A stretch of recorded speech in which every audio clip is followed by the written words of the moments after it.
Magandang araw sa Pilipinas. Sa loob ng 1 taon at 3 buwan mula nung magsimula ang Project 1M, tayo po ay nakaipon na ng mahigit 300,000 piso. At umabot sa 600,000 piso. At nagtayo tayo ng bagong branch.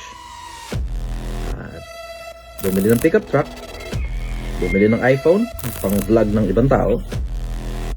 At meron tayong isang bulok na food cart, 2 bulok na motor, at 9 na empleyado.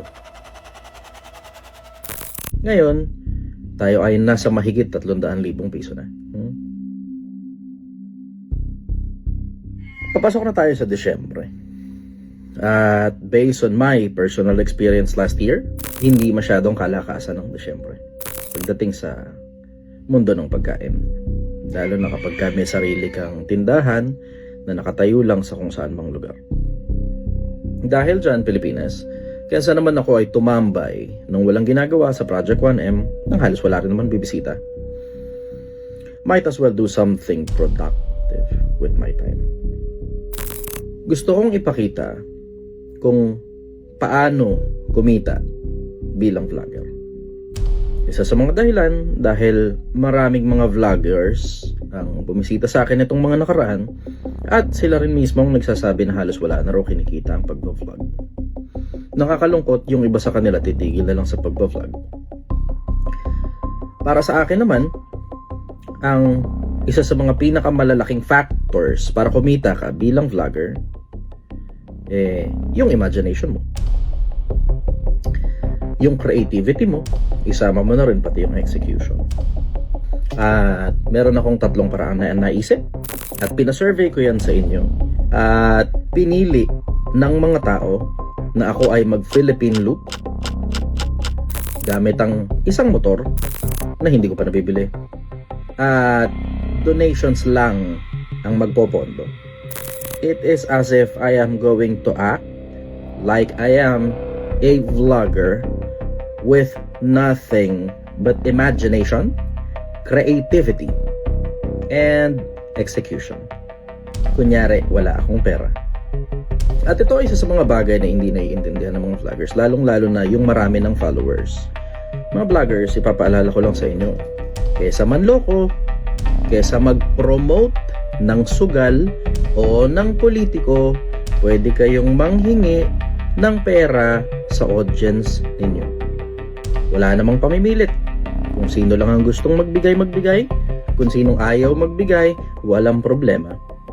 Basta, papalitan nyo lang o tutumbasan nyo lang ng maayos na content at may mapapala yung mga tao na nagbigay ng pera sa inyo galing sa panghihingi. Ako ay magsisimula ng aking journey, supposed to be December 1. We will see. Sana hindi ma-delay dahil wala pa naman akong motor na gagamitin. Kung sino man ang gustong mag-sponsor ng kahit na ano, kung sino man ang gustong magbigay ng kahit na ano, ilalagay ko po ang aking GCash. Kayo na pong bahala at i-declare ko sa mga tao kung magkano man yung pera na malilikom. 1/4 of the proceedings will go to Garawi. Alam niyo naman, nagka-problema si Garawi nitong nakaraan. Ang kanyang nanay ay na-ospital at hindi masyadong maganda ang finances. Tutulungan natin siya. 1/4 of the proceedings will go to the expenses nung aking travel sa buong Pilipinas. And half of the proceedings para sa akin. Para kumita ako ng pera. Mas madaling sabihin ganun na lang. Pero abangan ninyo kung anong gagawin ko dun sa pera. Ngayon, Pilipinas, there are a few things that I would like to remind you before I travel the whole country. Una, hindi ako makakapagsama ng kahit na sino. Hindi ko gustong magkaroon ng liability na kung ano man ang mangyari sa inyo, pananagutan ko pa. At pangalawa, kung ano man ang mangyari sa akin, walang pananagutan ang kahit na sino. Ako ang may gusto nito, ako ang bumiyahe, inilagay ko sa peligro yung sarili ko. Kung ano man ang mangyari, hihingi pa rin ako ng tulong. Pero kung ano man ang mangyari, kaduluduluhan, wala pong pananagutan ang kahit na sinong LGU, ang kahit na sinong individual, ang kahit na sinong organisasyon, o ang kahit na sino paman. Kasalanan ko lang ang lahat dahil ako lang ang may gusto nito. Gusto kong ipakita sa inyo, Pilipinas, ang ganda ng Pilipinas. At gusto ko ring ipakita sa inyo, mga vloggers, na pwede ka namang kumita ng pera sa maayos na paraan. Hiningi mo sa kapwa-tao mo, inumbasan mo ng matinong content at hindi pagpopromote ng sugal, hindi rin pagpopromote ng politiko, at lalong hindi pagbebenta ng course na alam naman natin na yung iba dyan is scam. Galingan mo sa buhay, Pilipinas. Ako naman ang bibisita sa inyo sa iba't ibang lalawigan ng Pilipinas.